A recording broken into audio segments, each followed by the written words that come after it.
La matinée à Saint-Malo s'éveillait doucement et prometteuse, avec la brise marine s'entremêlant dans les ruelles étroites et historiques, apportant avec elle le parfum salé de l'océan. Amélie Durand, avec des pas décidés et le cœur plein d'espoir, parcourait le labyrinthe de pavés racontant des histoires de siècles passés. Chaque pierre sous ses pieds semblait résonner avec les rêves de nombreux passants, des rêves qui battaient maintenant dans le cœur d'Amélie, prêts à être réalisés. La lumière du soleil de printemps, filtrée par les nouvelles feuilles des arbres bordant les rues, dansait sur les vagues de la mer, transformant la surface de l'eau en un tapis de diamants scintillants.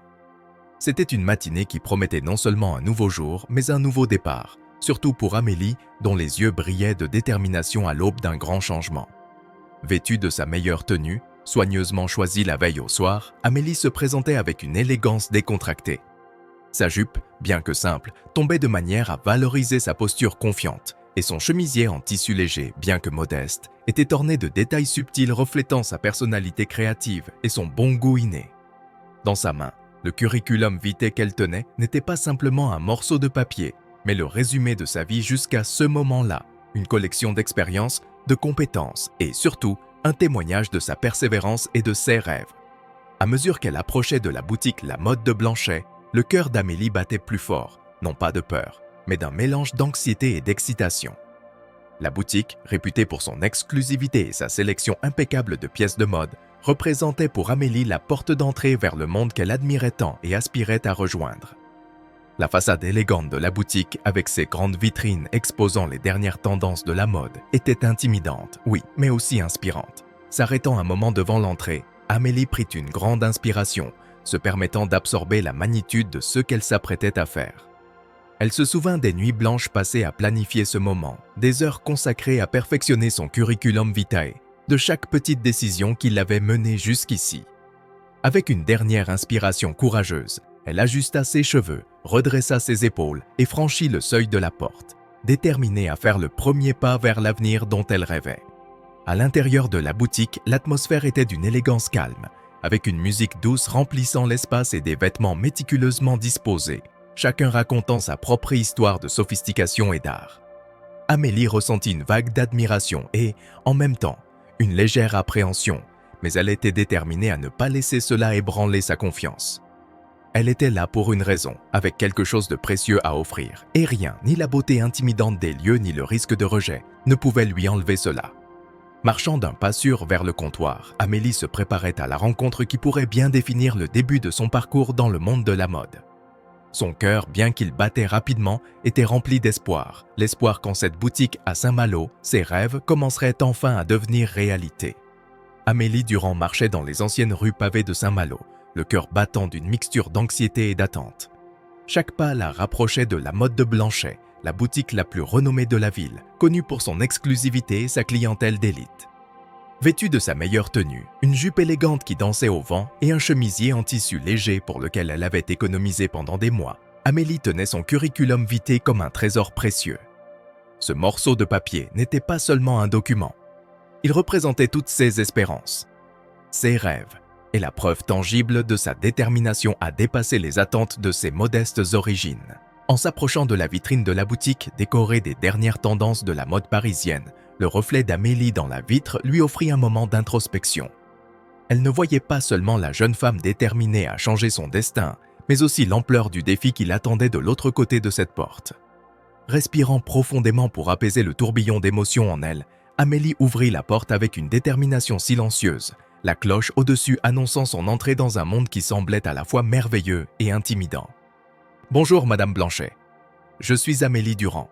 Je suis ici en réponse à l'annonce pour le poste d'assistante de vente que j'ai vu dans le journal, dit-elle, tendant son curriculum vitae avec des mains légèrement tremblantes, une palpable mélange d'espoir et de nervosité dans sa voix. Madame Blanchet, une figure imposante avec une présence qui dominait l'atmosphère, releva les yeux d'une pile de documents avec une lenteur calculée, fixant son regard sur Amélie. Ces yeux froids et évaluateurs semblaient capables de lire l'âme d'Amélie, la laissant exposée et vulnérable. Avec un geste délibéré, Madame Blanchet prit le curriculum vitae, et le silence qui suivit était chargé d'une tension presque palpable, remplissant l'espace entre les deux femmes avec des attentes non dites. Puis, sans prévenir, comme si elle jetait un morceau de papier inutile, Madame Blanchet déchira le curriculum vitae en deux, chaque déchirure résonnant comme un coup de tonnerre dans le cœur d'Amélie. « Vous ne seriez jamais adapté ici, dit-elle avec un mépris presque palpable, chaque mot une lame tranchante coupant l'estime de soi d'Amélie. Au mieux, vous pourriez aspirer à être notre femme de ménage. Vous ne comprendriez jamais ni ne vous intégreriez à la sophistication nécessaire pour travailler dans un endroit de ce calibre. » À ce moment-là, le monde d'Amélie sembla s'effondrer autour d'elle, les murs de la boutique semblant soudain oppressants, chaque respiration un effort. Des larmes brûlaient dans ses yeux, mais elle refusait de les laisser couler. Sa voix peinait à former les mots, alors que l'incrédulité et la douleur s'entremêlaient dans sa question. « Je ne comprends pas. Pourquoi ?» La réponse vint sous la forme d'un rire froid et dénué de chaleur de Madame Blanchet. « Ma chère, regardez-vous, puis regardez tout ceci, » dit-elle, avec un geste large englobant l'opulence et le luxe autour d'eux. « Pensez-vous vraiment que vous appartenez à ce monde ? Faites-nous une faveur et épargnez-nous à toutes les deux de l'embarras. » En sortant de la boutique, chaque pas d'Amélie semblait résonner son humiliation à travers les rues pavées. L'humiliation brûlait dans ses veines, une douleur si intense qu'elle menaçait de consumer sa détermination. Pourtant, au milieu de la douleur, une flamme de résilience commença à brûler en elle avec une intensité féroce. Amélie se fit alors une promesse silencieuse. Elle ne permettrait pas que cette rencontre définisse le reste de sa vie. Non, elle utiliserait cette expérience comme carburant pour sa détermination. Un rappel amer que les obstacles auxquels elle faisait face étaient irréels, mais pas insurmontables. À chaque pas qu'elle s'éloignait de la boutique, la mode de Blanchet, Amélie ressentait un mélange complexe d'émotions tourbillonnant en elle. Colère, honte, mais surtout, une détermination croissante à prouver que Madame Blanchet avait tort. « Je ne serai pas définie par la vision étroite de quelqu'un sur ce que je devrais être ou ce que je suis capable d'accomplir », murmura-t-elle pour elle-même. Les mots renforçant son esprit alors qu'elle marchait. Les rues de Saint-Malo, autrefois un décor de beauté et d'histoire, semblaient maintenant refléter le tumulte interne d'Amélie. Les anciens remparts de la ville, témoins de siècles d'adversité et de dépassement, servaient maintenant de rappel que la résistance face aux défis fait partie intégrante de l'humanité. Inspirée par la résilience de sa ville natale, Amélie décida de ne pas permettre à ce seul moment de rejet de devenir le point focal de son voyage. Dans les jours qui suivirent, Amélie se consacra avec un vigueur renouvelé à la recherche de nouvelles opportunités. Elle rechercha, prépara plus de CV, et chaque fois qu'elle sentait le doute s'insinuer, elle se rappelait ce moment dans la boutique et le transformait en détermination. « J'ai de la valeur, j'ai des rêves, et je mérite d'être vue pour plus que les limitations que d'autres essaient de m'imposer », se disait-elle, une affirmation devenue son mantra. Et ce n'était pas seulement la recherche d'emploi qui occupait les pensées d'Amélie. Elle commença également à s'impliquer dans des activités communautaires, découvrant une passion pour l'aide aux autres qu'elle ne soupçonnait pas avoir. Chaque personne qu'elle aidait, chaque sourire qu'elle partageait, renforçait l'idée que la valeur d'une personne n'est pas mesurée par sa position dans un magasin de mode, mais par l'impact positif qu'elle peut avoir dans la vie des autres. Amélie commença également à rechercher une éducation supplémentaire, s'inscrivant à des cours du soir qui pourraient y développer ses compétences et ouvrir de nouvelles portes. Elle devint une présence régulière à la bibliothèque locale, dévorant des livres sur les affaires, la communication et tout autre sujet qu'elle croyait pouvoir la rapprocher de ses rêves. Le rejet de Madame Blanchet, bien que douloureux, devint un tournant dans la vie d'Amélie. Elle refusa d'être une victime des circonstances, choisissant plutôt d'être l'auteur de sa propre histoire. À chaque nouveau défi, elle se souvenait de cette matinée dans la boutique et utilisait le souvenir comme rappel qu'elle avait déjà surmonté la douleur et l'humiliation.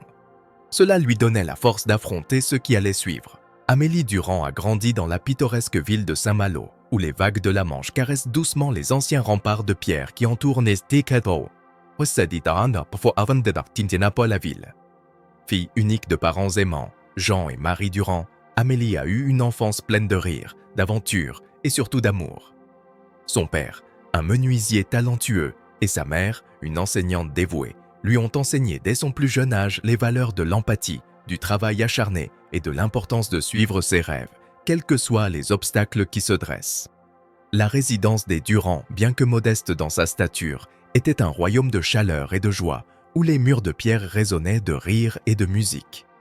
Située à une courte distance du choc des vagues contre la côte, ses fenêtres encadraient la mer, offrant une toile vivante changeante avec les heures. Au cœur de cette maison, un piano à queue reposait majestueusement, un phare de créativité et d'expression. Marie, avec des doigts aussi habiles que son cœur était vaste, se perdait souvent dans les touches, tissant des mélodies qui se répandaient dans la maison comme le parfum de fleurs sauvages. Amélie, souvent retrouvée aux pieds de sa mère, absorbait chaque note et harmonie, témoin silencieux de la magie que la musique pouvait invoquer. Les récits de Jean sur les corsaires et les défenseurs de Saint-Malo n'étaient pas de simples récits, ils étaient des graines plantées dans l'imagination fertile d'Amélie. Lors de leur promenade sur les remparts au crépuscule, lorsque le ciel se peignait de teintes vibrantes du coucher de soleil, Jean décrivait des batailles épiques et des stratégies astucieuses, chaque mot un pinceau ajoutant couleur et vie à la toile de l'esprit d'Amélie. Ces histoires l'inspiraient à rêver éveillé d'aventures propres, où elle, l'héroïne intrépide, affrontait les tempêtes et les adversités avec un courage défiant sa jeunesse. Cette enfance idyllique était cependant enracinée non seulement dans l'amour et l'imagination, mais aussi dans la réalité de précieuses leçons sur l'empathie, le travail acharné et la persévérance nécessaires pour naviguer parfois dans les mers tumultueuses de la vie. Jean et Marie inculquaient à Amélie la compréhension que, bien que les rêves fussent essentiels, la véritable réalisation venait à travers le travail dur, la résilience et la capacité à se relever après chaque chute. Amélie absorbait ces leçons comme la terre absorbe la pluie, grandissant en une jeune fille de substance et de rêve. Elle apprit à voir chaque défi comme une invitation à grandir et chaque échec comme un échelon vers le succès. Inspirée par l'exemple de ses parents et par la riche tapisserie d'histoires et de musique qui avait façonné le fond de sa jeunesse, Amélie ne rêvait pas seulement d'un avenir brillant, mais se dotait également de la détermination et du courage pour le rendre réel. Ainsi, dans cette pittoresque ville de Saint-Malo, entre les anciens remparts de pierre et l'infini de la mer, l'enfance d'Amélie Durand se déploya comme un beau prélude à la symphonie qu'allait être sa vie. Avec des parents qui lui avaient donné des racines et des ailes, elle était prête non seulement à rêver, mais à voler vers ses rêves, peu importe à quel point ils pouvaient sembler lointains ou difficiles. L'enfance d'Amélie fut également marquée par une profonde connexion avec la nature et la mer. Elle passait de longues heures sur la plage, construisant des châteaux de sable, ramassant des coquillages et observant les marins partir vers l'horizon lointain. La mer, avec sa vaste étendue et son mystère, éveillait en elle un sens de la curiosité et la croyance que le monde était bien plus grand que les remparts de sa ville natale. À l'école, Amélie était une élève curieuse et dévouée, toujours avide d'apprendre. Elle avait un penchant particulier pour la littérature et l'histoire, des matières qui lui permettaient de voyager dans le temps et l'espace à travers les pages des livres. Cependant, ce n'était pas seulement dans les études académiques qu'Amélie se distinguait. Sa nature compatissante et amicale la rendait chère tant aux camarades qu'aux enseignants. Malgré son enfance heureuse, Amélie n'était pas à l'abri des difficultés. Elle était consciente des limitations financières de sa famille et des attentes de la société quant à ce qu'une jeune fille devrait aspirer à devenir. Ces défis, cependant, n'ont fait que renforcer son caractère et sa détermination. Amélie a appris à apprécier chaque opportunité, chaque moment de beauté et de joie, et à lutter sans relâche pour ses rêves, même lorsqu'ils semblaient lointains ou inatteignables. C'est cette enfance, pleine d'amour, de précieuses leçons et de la présence constante de la mère, qui a façonné Amélie Durand en la femme qu'elle est devenue. Une femme qui, malgré les préjugés et les adversités, n'a jamais permis que les ombres de la peur et du doute obscurcissent sa lumière intérieure. Une femme déterminée à faire la différence dans le monde, guidée par les enseignements de ses parents et par l'exemple de force et de résilience qu'ils représentaient. C'était l'enfance d'Amélie, un fondement solide qui l'a préparée aux défis et aux triomphes qui l'attendaient, et qui l'a inspirée à poursuivre ses rêves avec courage, compassion et une foi inébranlable en l'humanité. Après la douloureuse rencontre avec Madame Blanchet, Amélie Durand se retrouvait à errer dans les rues pavées de Saint-Malo, une ville dont la beauté historique était devenue, momentanément, un pâle reflet de ses pensées intérieures tumultueuses. Le rejet qu'elle avait subi à la boutique La Mode de Blanchet ne se limitait pas à un simple revers dans son aspiration professionnelle. C'était une plaie ouverte, une humiliation qui touchait au plus profond de ses insécurités les plus profondes. Amélie avait toujours compris la nature impitoyable du monde de la mode, un domaine où le talent et la passion se heurtent souvent à des barrières infranchissables de préjugés et d'attentes sociales. Cependant, elle n'était pas préparée à affronter un jugement aussi cruel et méprisant, basé sur sa couleur de peau et son origine. Chaque pas sans destination reflétait la turbulence de ses sentiments, un mélange d'indignation, de douleur et d'une sensation étouffante d'injustice. Comment quelqu'un peut-il être aussi cruel ? Se demandait Amélie, son esprit résonnant des paroles empoisonnées de Madame Blanchet. Est-ce que mon aspiration est si infondée ? Dans son voyage, les rues de Saint-Malo, normalement un lieu d'inspiration avec ses remparts centenaires et la mer scintillante en arrière-plan, semblaient maintenant sombres, presque comme un labyrinthe de désillusions.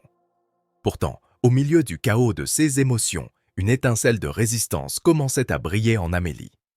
Elle refusait de laisser cette seule expérience définir qui elle était ou limiter ce qu'elle pourrait devenir. Sa détermination, bien que ébranlée, restait intacte, alimentée par la conscience de sa propre valeur et par la croyance inébranlable que son rêve n'était pas seulement valide, mais réalisable.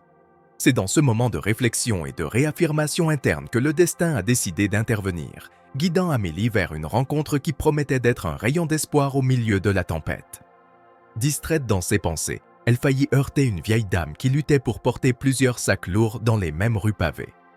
La dame, d'apparence douce et aux yeux brillants d'un mélange de surprise et de gratitude, était Claire Lefebvre, une résidente respectée de Saint-Malo, connue pour son travail philanthropique et son influence dans la communauté locale. « Excusez-moi, jeune fille, je suis un peu dépassée aujourd'hui », dit Madame Lefebvre, essayant d'équilibrer les sacs dans ses bras tremblants. Sans hésiter, Amélie a offert son aide, un geste simple de bonté qui marquerait le début d'une transformation dans sa vie. « Laissez-moi vous aider avec ces sacs. »« Ce n'est pas du tout dérangeant, » répondit Amélie, ses propres problèmes temporairement oubliés face à l'opportunité d'aider quelqu'un dans le besoin.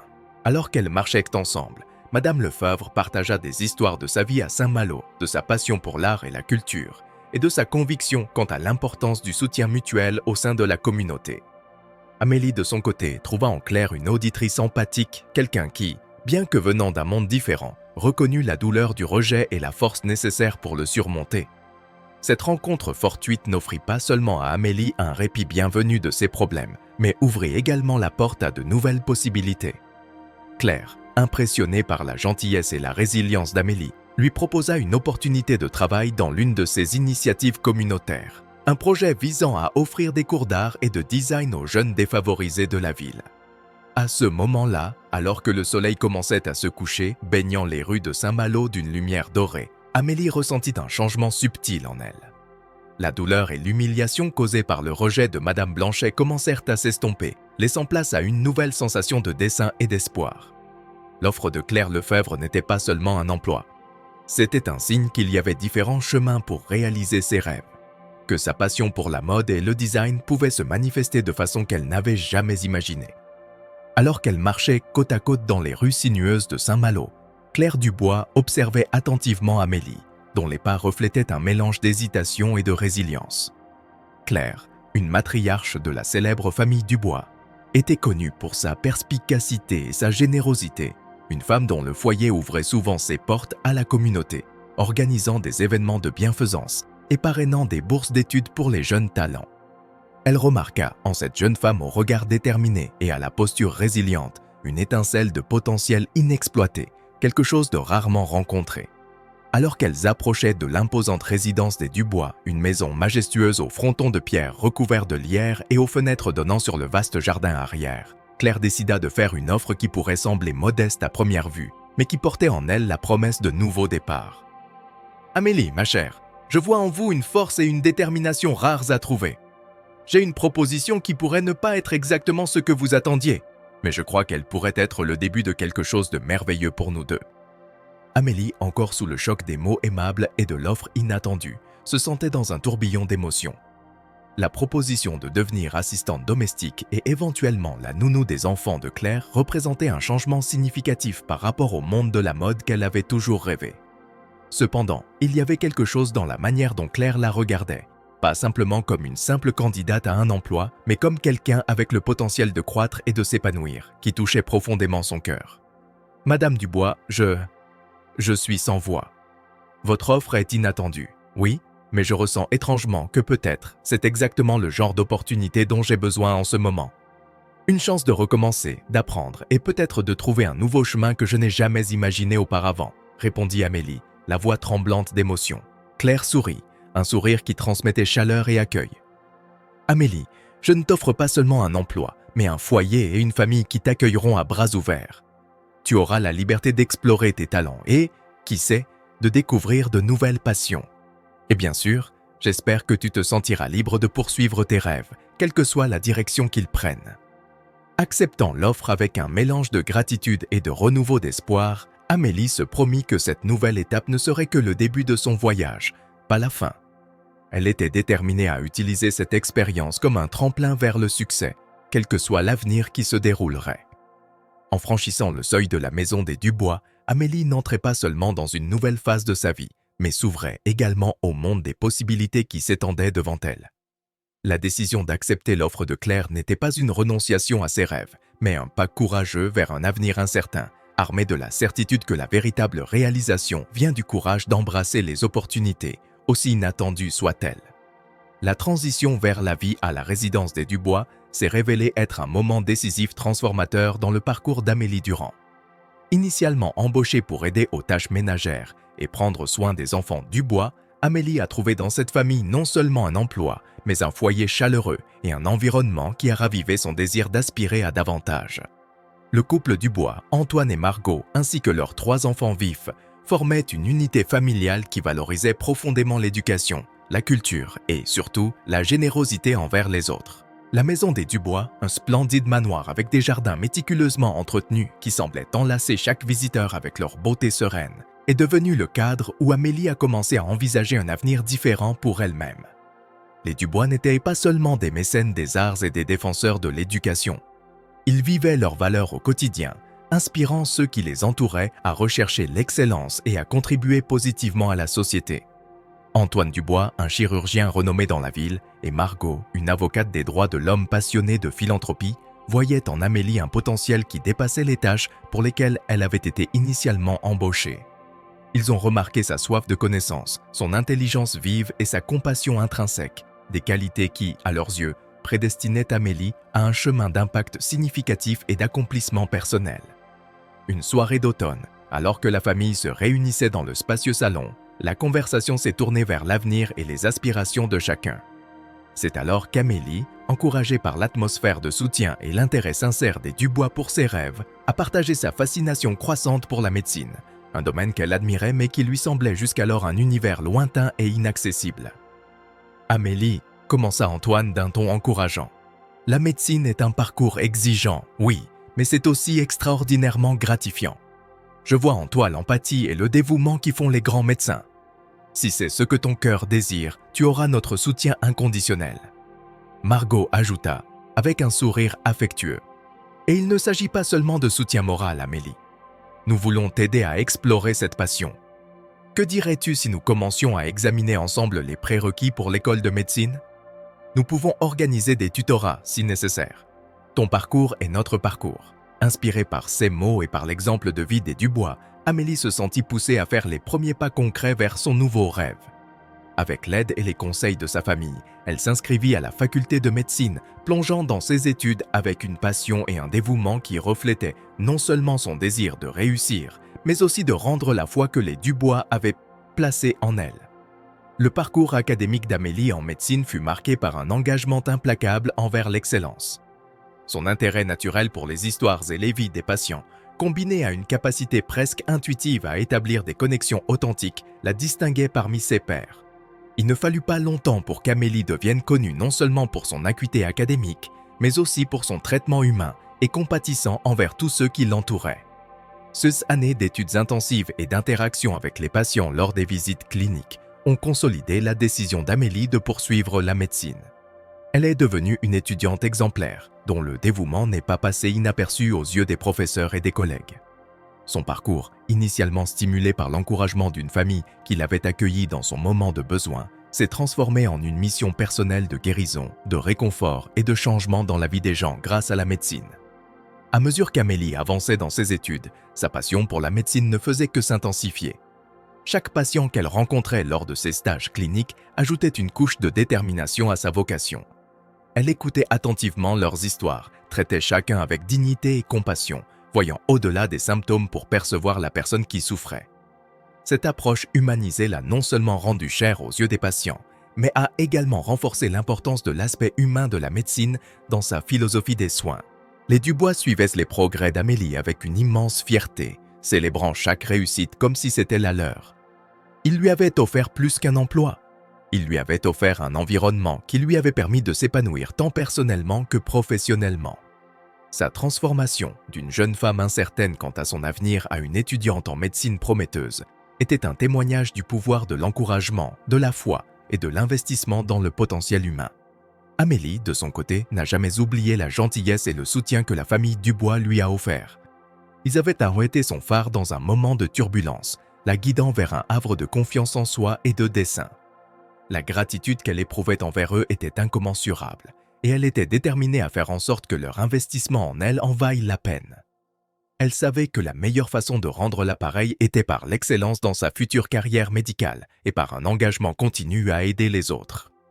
Le jour de la remise des diplômes d'Amélie fut un moment de célébration jubilatoire non seulement pour elle, mais pour toute la famille Dubois. Ils étaient présents, l'applaudissant chaleureusement, assistant à la concrétisation de son rêve. Lors de son discours de remise des diplômes, Amélie a tenu à remercier la famille Dubois, dont la foi inébranlable en son potentiel avait été cruciale pour son succès. « Cette réussite n'est pas seulement la mienne, mais la nôtre, dit-elle, regardant les Dubois avec des larmes de gratitude dans les yeux. Vous m'avez montré la véritable signification de la générosité et m'avez enseigné qu'avec empathie, dévouement et amour, nous pouvons transcender n'importe quel défi. » Tout au long de ses années à la faculté de médecine, Amélie Durand s'est trouvée fascinée par un large éventail de disciplines médicales, mais c'est la neurologie qui a vraiment captivé son cœur et son esprit. Parmi les diverses affections neurologiques qu'elle a étudiées, le syndrome de Guillain-Barré s'est distingué comme un énigme médical qui défiait à la fois la compréhension et le traitement. Cette maladie auto-immune rare attaque le système nerveux périphérique, entraînant faiblesse et, dans les cas graves, paralysie. La complexité de la condition et la lutte des patients pour récupérer leurs fonctions motrices et leur indépendance ont éveillé en Amélie non seulement un intérêt académique, mais aussi une passion à consacrer sa carrière à aider ceux qui en sont affectés. Votre dévouement inébranlable à l'étude du syndrome de Guillain-Barré et au développement de stratégies thérapeutiques innovantes vous a rapidement établi comme une référence dans le domaine, même avant votre obtention de diplôme. Vous passiez des nuits blanches à lire des études de cas, à participer à des séminaires et à collaborer avec des neurologues renommés, cherchant toujours à élargir vos connaissances et vos compétences. Cet effort incessant et votre approche empathique du traitement des patients n'ont pas été ignorés et vous avez été reconnu par vos mentors et vos collègues comme une médecin promettant de faire une différence significative dans la vie de nombreux patients. Lorsque le docteur Durand est retourné à Saint-Malo, le paysage médical de la ville a gagné une nouvelle luminosité. L'hôpital local, un établissement qui servait la communauté avec un engagement ferme envers l'excellence et la compassion, a accueilli Amélie à bras ouverts. En entamant votre parcours professionnel, vous vous êtes rapidement adapté au rythme et aux exigences de l'environnement hospitalier, apportant avec vous un souffle d'innovation et de dévouement qui a rajeuni les pratiques existantes. En peu de temps, la réputation du docteur Durand en tant que médecin exceptionnellement compatissant et compétent s'est répandue au-delà des couloirs de l'hôpital. Les patients atteints du syndrome de Guillain-Barré, dont beaucoup avaient perdu espoir de guérison, ont commencé à trouver de nouvelles raisons de croire en la possibilité d'amélioration sous vos soins. Amélie ne traitait pas seulement les symptômes. Elle traitait la personne dans son ensemble, consacrant du temps à comprendre leurs histoires, leurs peurs et leurs espoirs, établissant un lien de confiance et de soutien bien au-delà du traitement clinique. Votre capacité à vous connecter avec les patients à un niveau profondément humain ne vous a pas seulement distingué en tant que médecin exceptionnel, mais aussi en tant que figure chère à la communauté. Les récits de votre compassion, de votre patience et de votre recherche incessante de meilleures solutions pour vos patients sont devenus monnaie courante, inspirant à la fois vos collègues et ceux qui recherchent la guérison. Des années après ce jour sombre à la boutique La Mode de Blanchet, le docteur Amélie Durand avait complètement transformé sa vie et celle de nombreux autres. D'une jeune femme humiliée pour avoir rêvé en grand, elle était devenue une médecin respectée et aimée, dont le parcours était marqué par des défis surmontés, un apprentissage continu et un engagement inébranlable envers ses patients. À Saint-Malo, elle n'était pas seulement connue pour sa spécialisation dans le syndrome de Guillain-Barré, mais célébrée comme un exemple vivant de la façon dont la gentillesse, la détermination et la compassion sont des forces puissantes capables de changer des vies. Un après-midi pluvieux typique de l'automne à Saint-Malo, une série d'événements fortuits était sur le point de se dérouler, marquant le début d'un voyage rédempteur à la fois pour le docteur Amélie Durand et pour Madame Blanchet. L'hôpital local, un imposant édifice de pierre, se dressant comme un bastion d'espoir dans la communauté, avait admis un nouveau patient présentant des symptômes caractéristiques du syndrome de Guillain-Barré. En examinant le dossier médical, un détail en particulier a attiré l'attention du docteur Durand. Le nom de famille Blanchet. Le cœur d'Amélie battait plus fort, ses pensées submergées par des souvenirs d'un passé douloureux. Serait-il possible que le destin ait à nouveau entrelacé leur vie? Avec le dossier fermement entre ses mains, Amélie parcourut les couloirs silencieux de l'hôpital, chaque pas résonnant contre le sol froid, chaque battement de son cœur un mélange d'anticipation et de crainte. Les souvenirs de l'humiliation subie à la boutique La Mode de Blanchet brûlaient encore dans son esprit, mais son dévouement à la médecine et au bien-être de ses patients la maintenait résolue dans son dessein. En entrant dans la chambre du patient, Amélie fut confrontée à une scène qu'elle n'aurait jamais pu prévoir. Devant elle gisait une Madame Blanchet méconnaissable, fragile et affaiblie par la maladie, une simple ombre de l'entrepreneur imposante qui autrefois l'avait ridiculisée pour aspirer à quelque chose de plus grand. Dans le regard perdu de Madame Blanchet, il n'y avait aucune trace du mépris d'autrefois, seulement la vulnérabilité de quelqu'un affrontant l'inconnu. « Madame Blanchet, je suis le docteur Durand, en charge de votre cas. » commença Amélie, sa voix débordant de professionnalisme, bien que son cœur fût lourd d'émotions contradictoires. « Je suis là pour vous aider à comprendre votre état et discuter des meilleures options de traitement disponibles. » Aux mentions de son nom, un éclair de reconnaissance traversa les yeux de Madame Blanchet, suivi d'une anxiété palpable. « Docteur Durand, j'ai très peur. Cette maladie, qu'est-ce que cela signifie pour mon avenir ?» Avec patience et empathie, Amélie détailla la nature du syndrome de Guillain-Barré, expliquant le cours attendu de la maladie et les traitements possibles. Tout au long de l'explication, elle s'efforça de maintenir l'objectivité, plaçant la santé et le bien-être de la patiente au-dessus des amertumes du passé. Ce n'est que lorsque Madame Blanchet, mue par une curiosité sincère, demanda comment Amélie était devenue spécialiste d'une telle condition rare que les barrières entre passé et présent commencèrent à se dissoudre. « Mon parcours jusqu'ici a été marqué par de nombreux défis et apprentissages. J'ai choisi de me spécialiser dans les maladies rares parce que je crois profondément en le pouvoir de la médecine de transformer des vies, offrant non seulement la guérison, mais aussi l'espoir. » Les mots d'Amélie, chargés de sincérité et de compassion, touchèrent profondément Madame Blanchet, qui, confrontée à sa propre vulnérabilité, commença à comprendre le poids de ses actions passées. « Docteur Durand, votre bonté et votre dévouement, malgré tout ce qui s'est passé, me font réaliser à quel point j'avais tort. Je suis désolé pour toute la douleur que j'ai causée. » En ce moment de reconnaissance et de repentir, le docteur Amélie Durand vit l'occasion non seulement de guérir une maladie, mais aussi de panser les blessures d'un passé douloureux. Elle comprit que sa capacité à offrir de la compassion, même à ceux qui l'avaient blessée, était la véritable essence de sa vocation médicale. Cette rencontre inattendue à l'hôpital local ne marqua pas seulement un tournant dans la récupération de Madame Blanchet, mais symbolisa également la rédemption et la croissance personnelle des deux femmes, liées par des circonstances qui transcendaient le temps et le ressentiment. Au fur et à mesure que les jours se transformaient en semaines, la relation médecin-patient entre Amélie et Madame Blanchet évoluait vers quelque chose de plus profond et complexe. Sous les soins attentionnés d'Amélie, Madame Blanchet commença à montrer des signes de rétablissement, chaque petit progrès témoignant de la compétence et du dévouement d'Amélie. Mais c'était la transformation intérieure de Madame Blanchet, catalysée par le traitement et les interactions avec Amélie, qui s'avérait être le changement le plus remarquable. Lors d'une des nombreuses consultations, un dialogue particulièrement émouvant s'est déroulé entre elles. Madame Blanchet, maintenant visiblement plus fragile qu'elle ne s'était jamais permis de paraître, partagea avec Amélie ses réflexions pendant la période de récupération. « Docteur Durand, » commença-t-elle, sa voix tremblante mais claire. « Ce temps à l'hôpital a été un voyage d'introspection pour moi.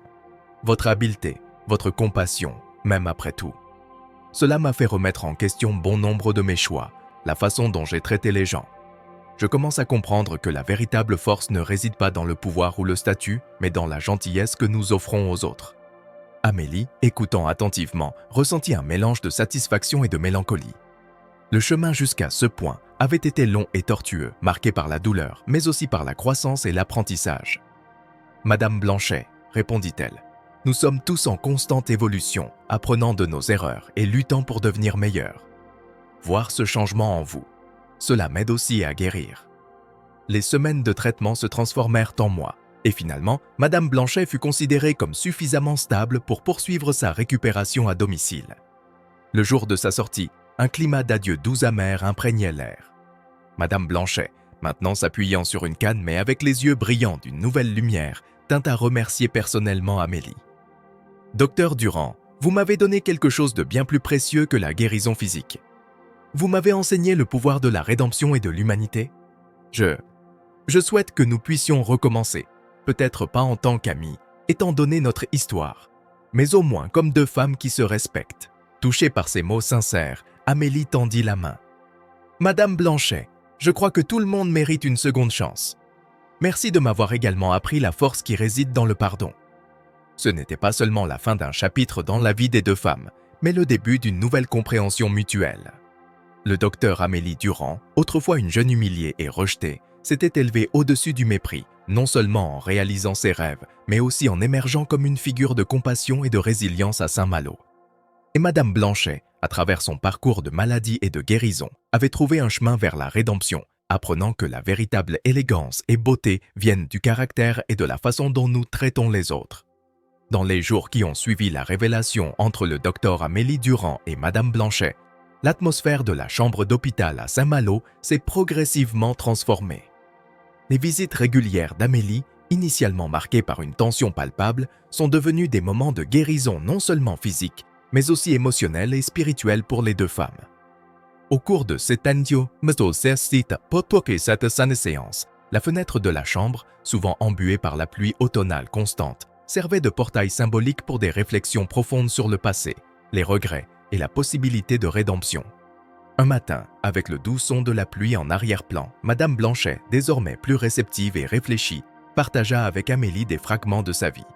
Elle parla des choix qu'elle avait faits, motivée par une ambition aveugle et un orgueil démesuré, qui l'avaient isolée des gens autour d'elle. « J'ai construit des murs, pas des ponts », avoua-t-elle, sa voix tremblante révélant une vulnérabilité jusqu'alors cachée sous des couches d'arrogance. C'est lors d'une de ces confessions que Madame Blanchet, observant la pluie dessiner des motifs sur la fenêtre, se tourna vers Amélie, ses yeux empreints d'une curiosité mêlée d'une lueur d'espoir.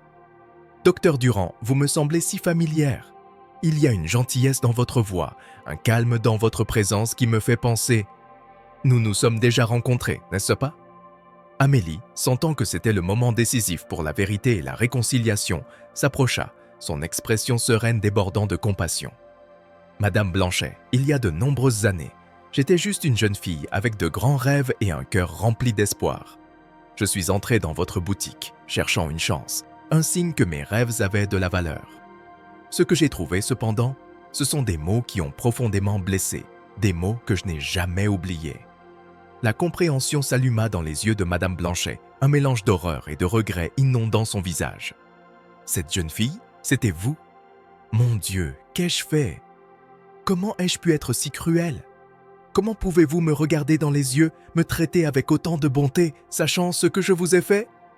Les larmes qui coulaient des yeux de Madame Blanchet reflétaient la douleur et le remords qu'elle ressentait, mais aussi la surprise et la gratitude pour la chance inattendue de rédemption offerte par Amélie. « Comment puis-je espérer votre pardon, docteur Durand, après tout cela ?» Amélie, avec une maturité et une grâce qui transcendaient sa jeunesse, prit les mains tremblantes de Madame Blanchet entre les siennes. « Le pardon est un cadeau que nous offrons non seulement aux autres, mais aussi à nous-mêmes. Il nous libère des chaînes du passé et nous permet de guérir. J'ai choisi de pardonner car j'ai compris qu'au cœur de la médecine se trouve la compassion, non seulement pour les corps que nous guérissons, mais aussi pour les âmes que nous touchons. Et, d'une certaine manière, vous guérir, c'est aussi guérir une partie de moi qui a été blessée ce jour-là. » Un silence chargé d'émotion et de compréhension mutuelle enveloppait la chambre, tandis que la pluie dehors commençait à diminuer, laissant place aux premiers rayons timides du soleil. À ce moment-là, quelque chose de profond et de significatif avait été restauré entre elles.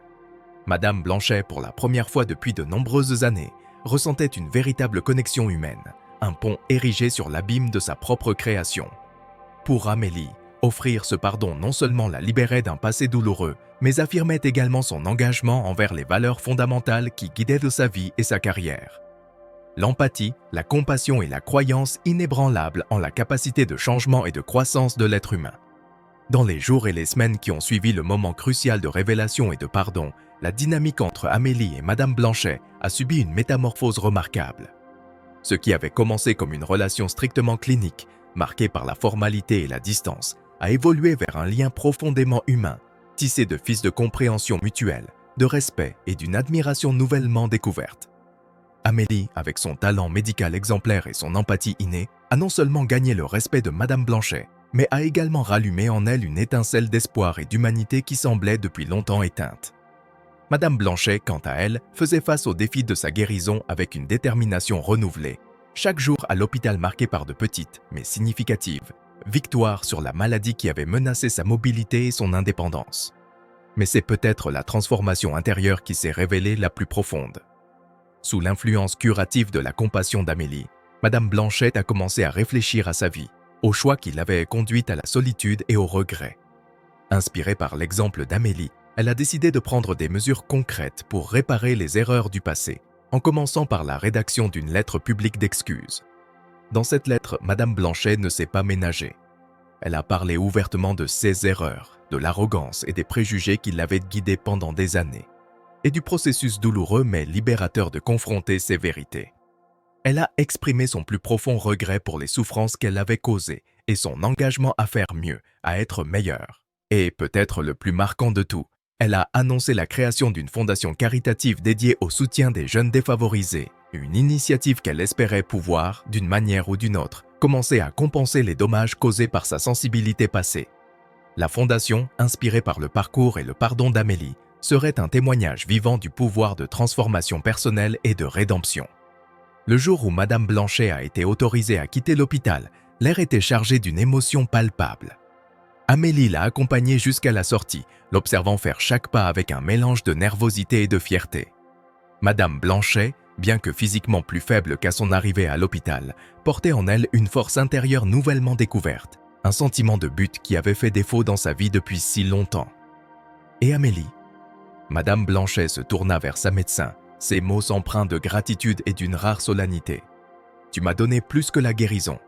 Tu m'as enseigné la vraie signification de la compassion et du pardon. Pour cela, je serai éternellement reconnaissante. » Amélie, les yeux embués de larmes, sourit doucement. « Te voir te rétablir, non seulement physiquement, mais de façon que je n'aurais jamais pu imaginer, a été l'un des plus grands cadeaux que je pouvais recevoir. Ton parcours m'inspire. » En se disant au revoir, il était clair que tous deux avaient été profondément transformés par leur expérience partagée. Madame Blanchet n'était plus la même personne qui était entrée à l'hôpital, dominée par la fierté et isolée par son propre comportement. Et Amélie, bien qu'ayant toujours été une médecin dévouée et compatissante, avait découvert de nouvelles profondeurs d'empathie et de force intérieure, renforcées par la certitude que son approche humanisée de la médecine pouvait changer efficacement des vies, non seulement en guérissant le corps, mais aussi en guérissant les blessures de l'esprit.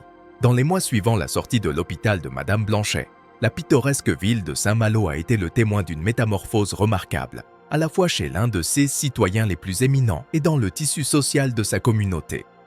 Le changement radical de Madame Blanchet, alimenté par l'expérience de vie qu'elle a partagée avec le docteur Amélie Durand, est devenu un sujet de conversation fréquent parmi les habitants de la ville, inspirant de profondes réflexions sur la capacité de transformation personnelle et l'impact positif qu'un individu peut avoir sur la société. Autrefois connue pour son intelligence commerciale et malheureusement pour sa nature parfois arrogante, Madame Blanchet est sortie de son épreuve avec une nouvelle perspective sur la vie. Motivée par les soins et l'empathie sincère qu'elle a reçue d'Amélie, elle s'est lancée avec vigueur dans une série d'initiatives visant à promouvoir l'inclusion sociale et à soutenir les jeunes confrontés à des adversités. Des projets allant de programmes de tutorat à la création de bourses d'études destinées à des jeunes talentueux mais financièrement défavorisés ont commencé à prendre forme, chacun reflétant le désir de Madame Blanchet de redonner à la communauté. Un après-midi, au cœur de Saint-Malo, lors d'une réunion communautaire organisée à la mairie, Madame Blanchet prit la parole. Sa voix, maintenant imprégnée d'une sincérité rarement vue auparavant, captura l'attention de tous les présents. « Mes chers amis et voisins, commença-t-elle, le voyage que j'ai vécu ces derniers mois m'a enseigné des leçons que je n'aurais jamais cru avoir besoin d'apprendre. J'étais perdu dans ma propre arrogance, aveugle au monde qui m'entourait. Mais grâce à la compassion inébranlable d'une personne extraordinaire, le docteur Amélie Durand, j'ai pu voir la lumière au bout d'un tunnel très sombre. » Elle continua en détaillant les initiatives sur lesquelles elle travaillait expliquant comment chaque programme avait été soigneusement conçu pour offrir des opportunités à des jeunes qui, autrement, pourraient ne pas avoir les moyens d'atteindre leurs rêves. 16 bourses d'études et programmes d'inclusion ne sont que le début. Je m'engage à utiliser ma position et mes ressources pour créer un environnement dans notre bien-aimé Saint-Malo où chaque jeune aura la chance de briller, indépendamment de son origine ou de sa situation financière. La réponse de la communauté a été écrasante. Là où il y avait auparavant du scepticisme quant à la transformation de Madame Blanchet, il y avait maintenant de l'admiration et, plus important encore, une vague de soutien à ces initiatives. Des entrepreneurs locaux se sont portés volontaires pour contribuer au programme, tandis que des familles et des éducateurs exprimaient leur enthousiasme à participer. Saint-Malo était en train de changer, et au cœur de ce changement se trouvait une femme qui avait trouvé un nouveau but dans la vie. Réfléchissant sur le chemin qu'elle avait parcouru, Madame Blanchet ne put s'empêcher de s'émerveiller de la distance qu'elle avait parcourue. L'ironie selon laquelle la même jeune femme qu'elle avait méprisée des années auparavant serait la catalyse de sa propre rédemption ne lui échappait pas. En Amélie, elle voyait non seulement une médecin talentueuse, mais aussi un phare d'humanité et de bonté, des qualités qu'elle s'efforçait maintenant d'incorporer dans sa propre vie. Alors que Madame Blanchet quittait la mairie cet après-midi-là, regardant les rues historiques de Saint-Malo sous un ciel qui commençait à se peindre des couleurs du coucher de soleil, elle savait que son voyage de changement ne faisait que commencer. Mais elle savait aussi qu'à chaque pas vers la générosité et l'altruisme, les ombres de son passé se dissipaient, laissant place uniquement à la lumière et à l'espoir. Au cours des mois suivants, le docteur Amélie Durand poursuivit son dévouement infatigable à l'hôpital de Saint-Malo, un établissement qui, malgré sa façade historique et imposante, regorgeait de professionnels modernes dévoués à la santé et au bien-être de la communauté. À l'intérieur de ces murs, Amélie n'appliquait pas seulement ses connaissances techniques, mais pratiquait aussi une médecine qui dépassait le physique, touchant la vie de ses patients avec une empathie profonde qui est devenue sa marque de fabrique. Sa réputation, par conséquent, ne cessait de croître, se répandant au-delà de l'hôpital et imprégnant la ville d'histoire de sa compétence et de sa compassion. C'est dans ce contexte que Madame Blanchet décida d'organiser un événement grandiose, non seulement pour honorer les réalisations médicales d'Amélie, mais aussi pour célébrer l'humanité et la capacité de pardon qui avait profondément marqué sa propre transformation. Le choix du lieu pour l'événement ne pouvait être plus approprié. Une salle de bal historique au cœur de Saint-Malo, dont les murs résonnaient des siècles de réunions et de célébrations. Pour l'occasion, l'espace fut méticuleusement décoré avec des arrangements floraux délicats et un éclairage doux créant une atmosphère chaleureuse et élégante, reflétant le respect et l'admiration que la communauté éprouvait pour Amélie. Lorsque vint le moment du discours d'ouverture, tous les présents tournèrent leur attention vers Madame Blanchet. Vêtue de dignité, mais avec une simplicité qui reflétait son changement intérieur, elle monta sur scène avec une posture qui témoignait à la fois du nervosisme et de la détermination.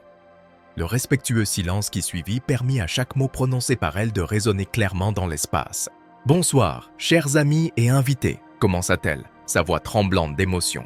« Nous sommes réunis ici ce soir pour rendre hommage à une personne extraordinaire, le docteur Amélie Durand, dont la compétence et le dévouement à la médecine sont surpassés seulement par son immense cœur et son humanité inébranlable.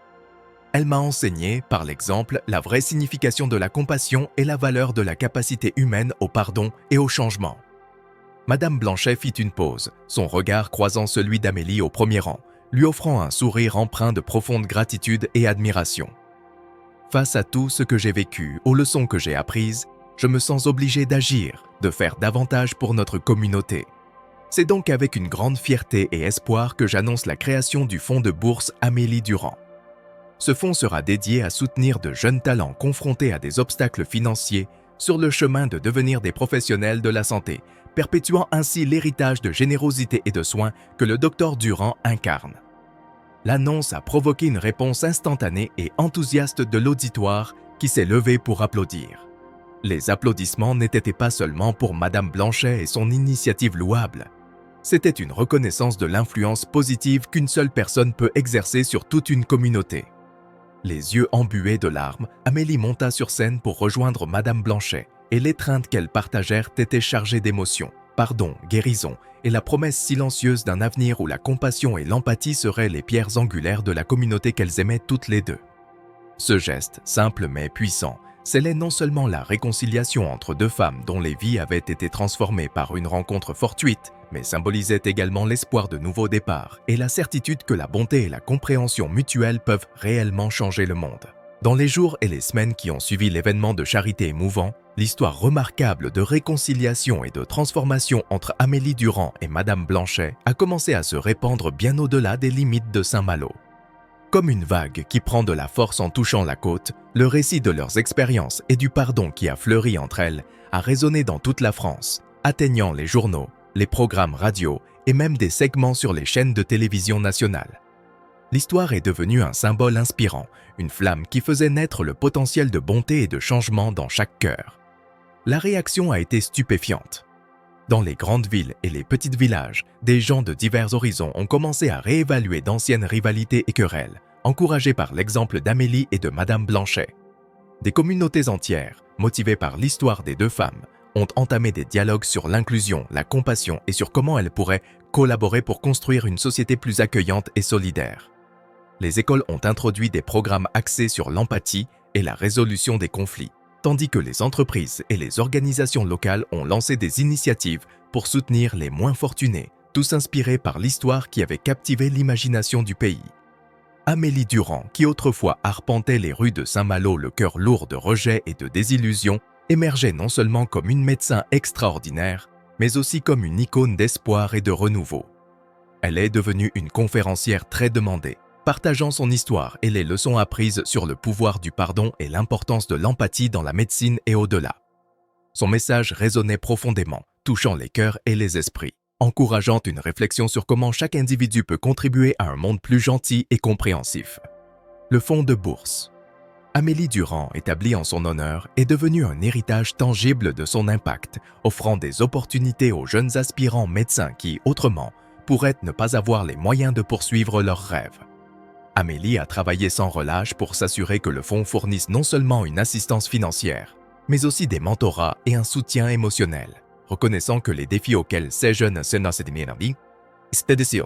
et que étaient confrontés dépassaient le domaine économique. En réfléchissant à son parcours, Amélie comprenait que la véritable guérison transcendait le cadre des hôpitaux et des cabinets médicaux. Elle résidait dans les moments partagés entre les êtres humains, dans la compassion étendue d'une personne à l'autre, dans la capacité à pardonner les erreurs passées et à embrasser un avenir de possibilités illimitées. Amélie savait que sa mission allait au-delà de guérir le corps. C'était guérir l'âme de la communauté, tissant un tissu social plus cohérent et aimant. Alors qu'Amélie Durand poursuivait son travail, désormais élargi par le soutien et la reconnaissance venant de tout le pays, elle restait humble, toujours consciente que chaque patient, chaque histoire, était un rappel du pouvoir de l'empathie et des soins humanisés. Elle est devenue un phare de changement, non seulement à Saint-Malo, mais dans toute la France, prouvant que même dans les plus petites actions de gentillesse et de compréhension réside la capacité de transformer le monde. Et vous, qu'avez-vous pensé de cette histoire incroyable? Laissez vos opinions dans les commentaires. N'oubliez pas de vous abonner à la chaîne. Activez la cloche de notification pour être averti à chaque nouvelle vidéo. À la prochaine!